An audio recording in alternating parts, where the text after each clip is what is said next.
Hello everyone, and welcome. My name is Simon with the Wells of Wall Street. Today I'll call this Sensible Sunday. Just a quick, brief video, just kind of raising awareness really of potential scam websites, scamming in YouTube channels, in comment sections and things like this. There's been quite a lot of, as there always have been for many years, of course, very various cyber attacks and scam initiatives from various companies or people, individuals around the world that have nothing else better to do other than try and scam people out of their hard-earned money. Now, I just wanted to bring this to your attention mainly just to keep an eye out, make sure you're doing the right things. So there's a couple of tips I have really in terms of when you're using things like exchanges.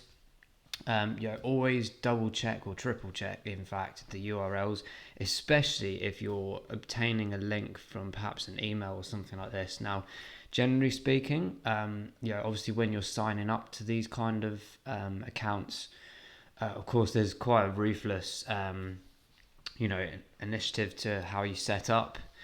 But if you are getting like phishing emails, a phishing email is essentially when it looks like it's coming from a company, but they're kind of like fishing for details, fishing for information, and you're sort of sitting there going, well, hang on a minute, I didn't sign up for this or didn't request this. Just ignore it. And one of the other key things as well, potentially to do when you're looking at an email, if you just like hover over the URL, and it will come up as on the screen essentially in the bottom left usually the URL that it's going to try and take you to. And 9 times out of 10, it's absolute nonsense. I got one from Amazon the other day, for example, saying your account is, potentially, up in arms, as it were. Click through here to reset your password, and I was like, this has come through to my inbox, not junk mail, which is interesting. So they must have done a good job with the name and the subject and things like this. But if I hovered over the URL, it came up as some nonsense URL, and I was like, no, thank you. And also, generally speaking, most of these apps and things now have kind of like a three-way facility to notify you of any kind of bogus logins or bogus notifications, because like for example with Binance, if you have a problem with withdrawing, it tends to send it to your email, to your phone, via text potentially as well. So keep these kind of things in mind, and do triple check what exchanges you are signing up to. Give them a big scan on review sites and things like that. The Binance one is one of the easiest ones to probably scam, because it is arguably the biggest crypto that people think about and know about across the world, of course. And it's the easiest one for people to manipulate, wordings in URLs and things. And also, don't be fooled, because a lot of these websites do have like an exchange platform. This is just a mirroring effect. Anyone with very basic coding skills can create a website like this that mirrors the exact technical data of any kind of trading platform, any kind of currency in real time. So don't be fooled because you think, oh, it's got an exchange, oh, it's showing my transactions and it's showing my assets that I've got. That's very easy to do, with very basic coding. So don't be fooled by that. And like I said, just keep it to the key exchanges that you know. Use things like CoinMarketCap when you're doing research on crypto, and use the links that are provided on that website to the exchanges directly. Maybe don't put things in manually yourself in case there's a mistake, or you get put through to a random URL that looks similar or different, and tries to represent an exchange when actually it's just stealing your money.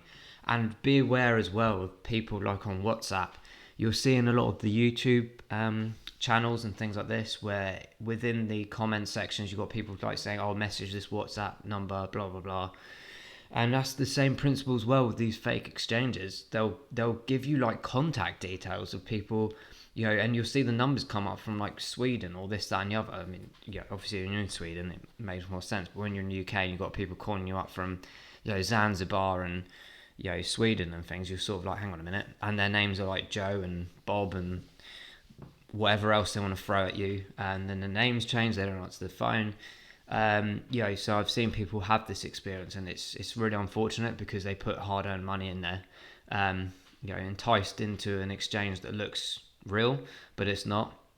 So yeah, that's another tip I would say is just utilize things like CoinMarketCap when you're doing the research of a coin. Always scroll down and you'll see the exchanges available, and you can click on those, and you can go through to the direct URLs as well, and including the projects themselves too. So yeah, there's just a couple of things to think about and look out for.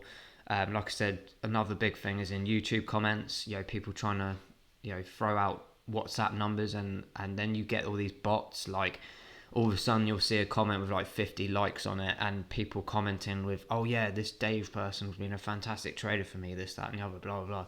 It's all bots. And actually, one of the key things that I do now, if you go onto one of the profiles, you'll see that they've only been existing for like a couple of days. They've had zero activity on YouTube or anything like this. It's clear as day to stay away.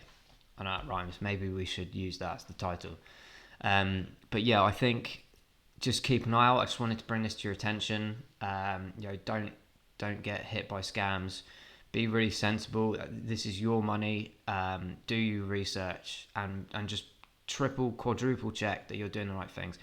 And I will do a video separately, but I do recommend, like most of the exchanges now allow things like F2A authentication, utilizing Google Authenticator platforms on the apps and browsers. It's a really good way to go, because for me, for example, whether I'm logging in or withdrawing or adding money in, I have to go through, albeit slightly annoying, but actually I don't really care because it's safe. A text code, an email code, and a Google Authenticator code. It's kind of a bit of a rush, a bit of a game against your own time to see how quick you can do the 3 codes, copy and pasting and going to the 3 different areas to get this information.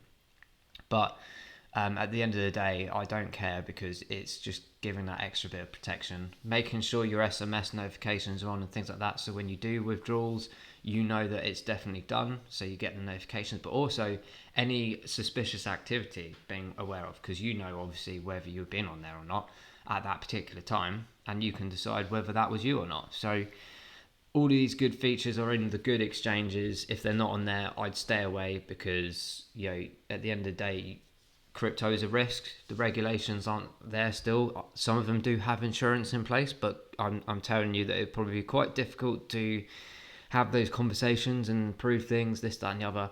Just keep it simple to the really main exchanges. If you're going on other exchanges that you're externally from that, make sure you have things maybe like a ledger, hard ledger, and keeping your own keys to hand. So if anything goes wrong, you're sort of protecting yourself on that side as well. And on that note, I will try and deliver the ledger video this week. I'm just having a bit of trouble with window capturing. Just so I want to do a proper tutorial on how to use them and why you would use them. So hopefully that's coming in the next few days. Other than that, I hope you found this video informative. Please do like and subscribe. It really helps the channel out, of course. Join us on Telegram, Twitter or TikTok. We'd love to see you on there, and leave some comments below if you know anyone or have had an experience with a scam site or anything like this. I've always believed sharing is caring, so please do mention that, and perhaps the websites that you were sent to, so that people are more and more aware of what ones to keep away from and avoid. And that's what this space should be about, is protecting each other and going to the moon together, but in a safe way. So I hope you found that informative, and we will see you in the next one. Take care, everyone. Bye bye.